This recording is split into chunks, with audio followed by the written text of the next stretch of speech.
యాక్చువల్గా మీ తాలూకా ఒక పండగ రోజు కాబట్టి మీతో పాటు పాల్పంచుకోవాల ఉద్దేశంతో నేను మీ ఎమ్మెల్యే గారు కలిసి ఈరోజు ఈ షర్ట్ మీతో పాటు ఈక్వాలిటీ చూపించుకుందామని చెప్పి మేము ఇద్దరు వేసుకోవడం జరిగింది. అది కూడా మేము చాలా గౌరవంగా భావిస్తున్నాం. ఈ షర్ట్ వేసుకొని మీ అందరి ఆటో డ్రైవర్ల సేవలో కార్యక్రమంలో పాల్పంచుకోవడం అన్నది గౌరవ ముఖ్యమంత్రి గారు చంద్రబాబు నాయుడు గారు, గౌరవ ఉప ముఖ్యమంత్రి గారు పవన్ కళ్యాణ్ గారు, లోకేష్ గారు మాకు ఇచ్చిన గౌరవంగా మేము భావించి ఈ కార్యక్రమానికి వచ్చిన మీ అందరికీ కూడా ప్రత్యేకంగా నమస్కారాలు తెలియజేసుకుంటున్నా.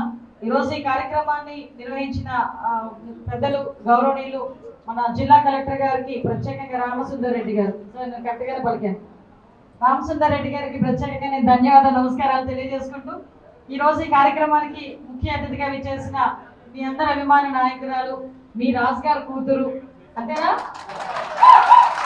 మనందరి రాజు గారి కూతురు, ఎక్కడ కూడా భేషజాలు లేకుండా తనదైన శైలిలో ముందుకెళ్తున్న ఫస్ట్ టైం ఎమ్మెల్యే అయినప్పటికీ కూడా తనదైన శైలిలో ముందుకెళ్తున్న మా అతిథి గజపతి రాజు గారికి ప్రత్యేకంగా నేను ధన్యవాదాలు నమస్కారాలు తెలియజేస్తున్నాను. ఈరోజు తూర్పుకాపు కార్పొరేషన్ చైర్మన్ సోదరిమణి యశస్విని గారికి, అదేవిధంగా సోదరులు బీజేపీ అధ్యక్షులు వర్మ గారికి, ఈ కార్యక్రమాన్ని నిర్వహించిన రోడ్ ట్రాన్స్పోర్ట్ డిపార్ట్మెంట్ వాళ్ళకి, ఆర్డీఓ గారికి, అందరికీ కూడా పేరు పేరున ధన్యవాదాలు.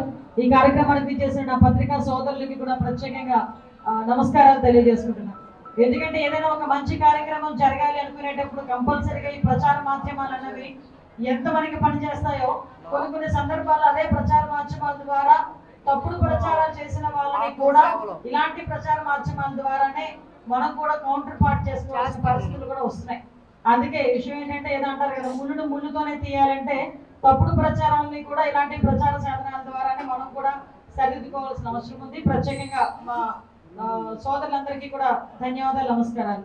మీ అందరికీ తెలుసు గౌరవ ముఖ్యమంత్రి గారు అదేవిధంగా ఎన్డీఏ కూటమి ప్రత్యేకంగా ఎలక్షన్ మేనిఫెస్టో ఇచ్చేటప్పుడే ప్రతిదీ కూడా చాలా కూలంకషంగా చెక్ చేసుకున్నాం. కంపల్సరీగా పేదల సేవలో ఎన్డీఏ కూటమి ప్రభుత్వం ఉండాలనే ఉద్దేశంతో డెఫినెట్గా ఎవరైతే ఏ కార్యక్రమాలు అయితే చేస్తున్నారో చూసుకొని దానికి తగ్గట్టుగా మేనిఫెస్టోని ప్రిపేర్ చేసుకోవడం జరిగింది.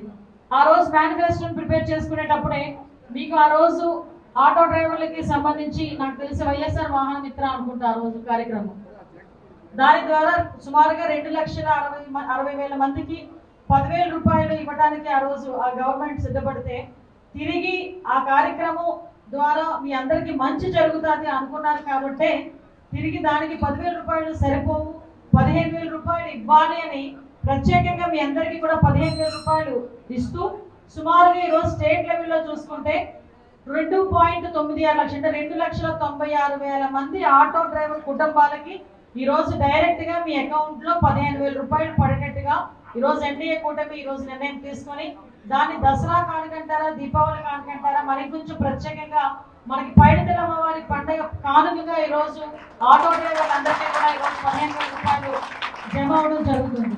ఇందులో ఎటువంటి అదేమంటారు కదా బేరసారాలు లేవు, ఇందులో ఎటువంటి రికమెండేషన్లు లేవు.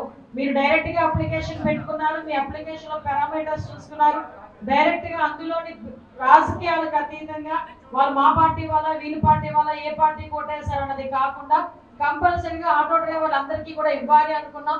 ఈ రోజు అది ఇచ్చే కార్యక్రమానికి కూడా శ్రీకారం చుట్టాం. ఎందుకంటే చంద్రబాబు నాయుడు గారి గురించి నాకన్నా బాగా మీకే తెలుసు, మన సీఎం గారి గురించి.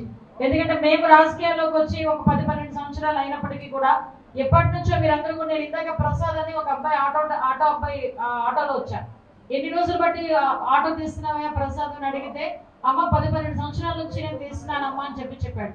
అంటే అరౌండ్ మీరు మాకన్నా ముందు నుంచి రాజకీయాలు చూస్తున్నారు, చాలా మంది ముఖ్యమంత్రులే చూస్తుంటారు. అందులో చంద్రబాబు నాయుడు గారు ఎక్కువగా ముఖ్యమంత్రి, మన రాష్ట్రంలో ఎక్కువ సార్లు ముఖ్యమంత్రిగా చేసిన వ్యక్తి మన గౌరవ ముఖ్యమంత్రి గారు. సో మీరు చెప్పినట్టుగా ఇది 4వసారి. నేనేమంటానంటే ఆయన ఎప్పుడు కూడా ఆలోచన తీరు ఎలా ఉంటుందంటే ఒక మంచి కార్యక్రమం చేస్తున్నాము అంటే అది ఎవరు పెట్టినా కూడా ఆయన కొనసాగించడానికి రెడీ అవుతారు. అది ఈరోజు ఈ ప్రత్యేకంగా ఆటో డ్రైవర్ సేవలు అనే కార్యక్రమాన్ని 15,000 రూపాయలకి పెంచి ఈరోజు మీ అందరికీ మంచి చేయాలనే ఉద్దేశంతో ముందుకు వచ్చిన కార్యక్రమం. నేను ఎందుకు చెప్తానంటే లాస్ట్ మన టీడీపీ గవర్నమెంట్లో 2014-19 కాలంలో అన్నా క్యాంటీన్ అని చెప్పి ఒక అన్నా క్యాంటీన్ ఏర్పాటు చేస్తే మీకులాగా కష్టపడి రోజువారీ కష్టపడి చేసి పని చేసుకునే వాళ్ళకి అన్నా క్యాంటీన్ అనేది నిజంగా చాలా వరం కింద భావించేవారు. ఎందుకంటే మీరు ఆటో వేసుకుని వెళ్తూ ఎక్కడైతే అక్కడ అన్నా క్యాంటీన్ దగ్గర ఆగి 5 రూపాయలకి భోజనం చేసి మళ్ళీ పైకి వచ్చి మళ్ళీ మీ కార్యక్రమాలు మీరు చూసుకునే పరిస్థితి, మనం లేకపోతే ఇంట్లో వాళ్ళు ఏదో బాక్స్ కట్టమలో బయటికి వెళ్ళి ఒక 20 రూపాయలు 30 రూపాయలు ఇచ్చి భోజనం చేసే పరిస్థితి లేకుండా మంచి భోజనం అన్నా క్యాంటీన్ ద్వారా వచ్చేది. కానీ లాస్ట్ గవర్నమెంట్ వచ్చిన వెంటనే ఏం చేసింది, అన్నా క్యాంటీన్ కాస్త అన్నా పేరుందని చంద్రబాబు నాయుడు గారు పెట్టారు, అన్నా క్యాంటీన్ కాస్త పక్కన పెట్టేసి మూసేసే పరిస్థితి వచ్చింది. మళ్ళా తిరిగి ఈ రోజు మళ్ళీ మీ అందరికీ కూడా ఉపయోగపడాలనే ఉద్దేశంతో మళ్ళీ అన్నా క్యాంటీన్ కూడా పునరుద్ధరించాం. ఎందుకు చెప్తారంటే ఒక మంచి కార్యక్రమాన్ని తీసుకునేటప్పుడు ప్రజాప్రతినిధులు అన్న వాళ్ళు దాన్ని క్యారీ ఫార్వర్డ్ చేసుకోగలగాలి. అలా లేదు, అంత సంకుచిత భావం ఉన్న వాళ్ళు నాయకత్వం ఎక్కువ రోజులు వహించలేరని చెప్పేదానికి మన లాస్ట్ గవర్నమెంట్ ఒక ఉదాహరణగా చెప్పుకోవచ్చు. ప్రత్యేకంగా మీ అందరికీ కూడా ఇంత అంటే మేనిఫెస్టోలో పెట్టాం, కానీ స్త్రీ శక్తి పథకం ఏర్పాటు చేసేటప్పుడు కూడా చాలా మంది ఏమనుకున్నారంటే అంటే మీ ఫ్యామిలీస్ అనుకోరు, ఎందుకంటే మీరు ఎక్కడికైనా మీ ఆడవాళ్ళు తీసుకెళ్లాలంటే మీ ఆటోలో తీసుకెళ్ళిపోతుంటారు. కానీ చాలా మందికి ఈరోజు బస్సులు ఎక్కి వెళ్ళే వాళ్ళు లేడీస్ ఈరోజు చాలా మంది చాలా హ్యాపీగా ఉన్నారు. అంటే చాలా ఖర్చు వాళ్ళకి నెల అయ్యేసరికి ఒక 1000 రూపాయలు తగ్గే పరిస్థితి కూడా కనిపిస్తాం. సో ఆటోమేటిక్గా మీకు కూడా ఇంటికి ఖర్చులు తగ్గే పరిస్థితి ఈరోజు కూడా కనిపిస్తాం.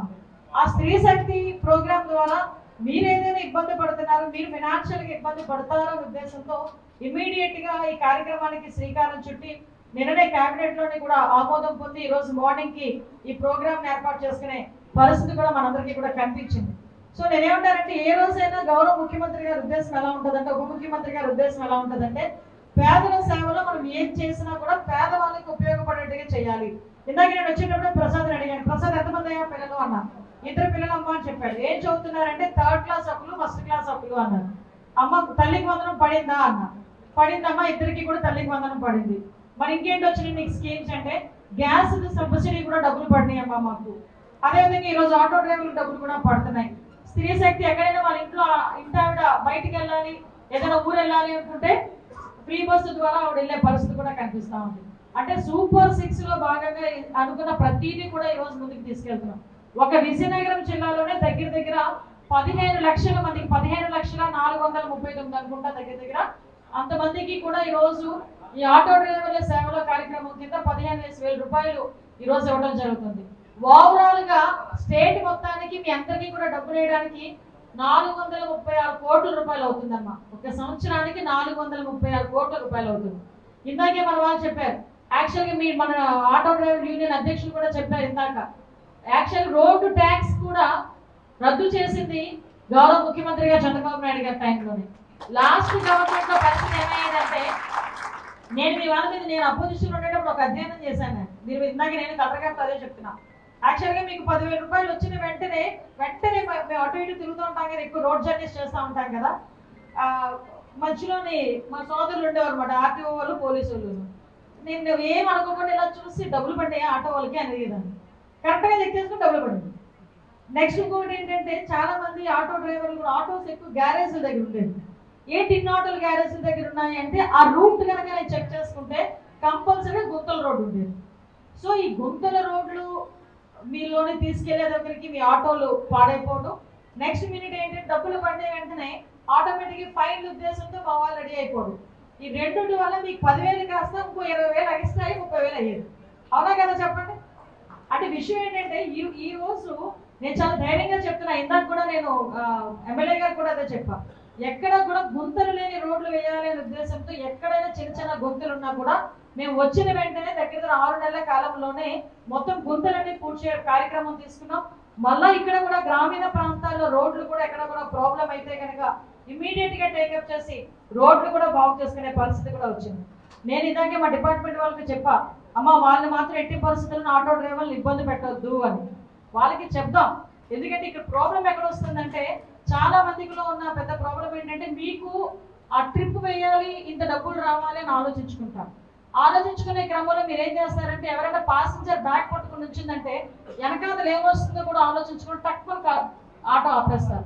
మీ ఆతన మీది ఆవిడ కనుక పాసింజర్ కనుక వేరే ఆటో ఎక్కితే ఆ 10 రూపాయలు 20 రూపాయలు రావు అన్న ఆలోచన మీది.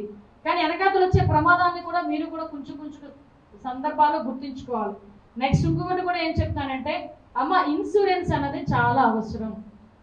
మీరు 24 గంటలు అవకూడదు కానీ జీవనంతో పోరాటమే చేస్తున్నారు.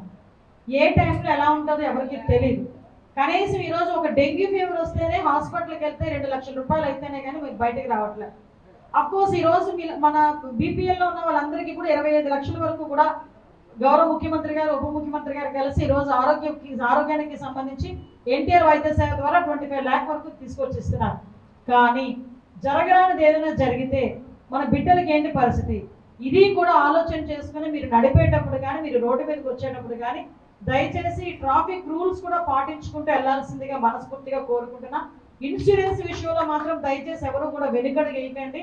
ఆ ఇన్సూరెన్స్ అన్నది అనుకోవచ్చు ఇప్పుడు మనం పోయిన తర్వాత అన్న ఆలోచన చాలా మందికి ఉంటుంది. కాదు, మన అడగంత మన కుటుంబం గురించి. అది రేపు పొద్దున యాక్సిడెంట్ అయిన తర్వాత చనిపోతేనే కాదు, ఈవెన్ యాక్సిడెంట్ ఇన్సూరెన్స్ కూడా ఉంటుంది.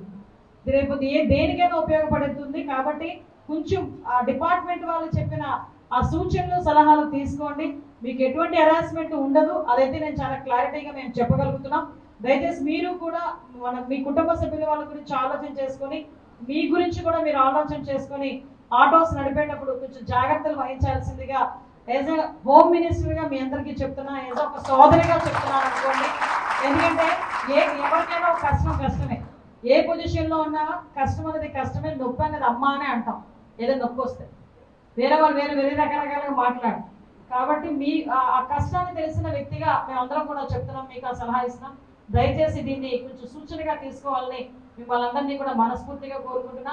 ఈరోజు కార్యక్రమాలకి మీరందరూ కూడా వచ్చారు, చాలా సంతోషం. మీ అందరితో కలిసి ఈరోజు ఈ కార్యక్రమం చేసుకోవడం అనేది చాలా ఆనందంగా ఉంది. గౌరవ ముఖ్యమంత్రి గారు పెడుతున్న ఎఫర్ట్, ఈరోజు కష్టపడుతున్న కష్టం, మీకు ఒక్క విషయం చెప్పి నేను ఇంకా ముగిస్తాను. మనం ఉదయం నుంచి సాయంత్రం వరకు మీరు ఎలా తిరుగుతారో మేము మా కార్యక్రమాల మీద తిరుగుతాం. సాయంత్రం అయ్యేసరికి పిల్లలు వచ్చి కొంచెం గట్టిగా అల్లరి చేసినా కూడా గొసురుతాం. ఉదయం నుంచి తిరిగి వచ్చాను, ఆయన ఇంట్లో కూడా మనశ్శాంతి లేదు, అది ఇది ఏదేదో మాట్లాడేసుకుంటాం.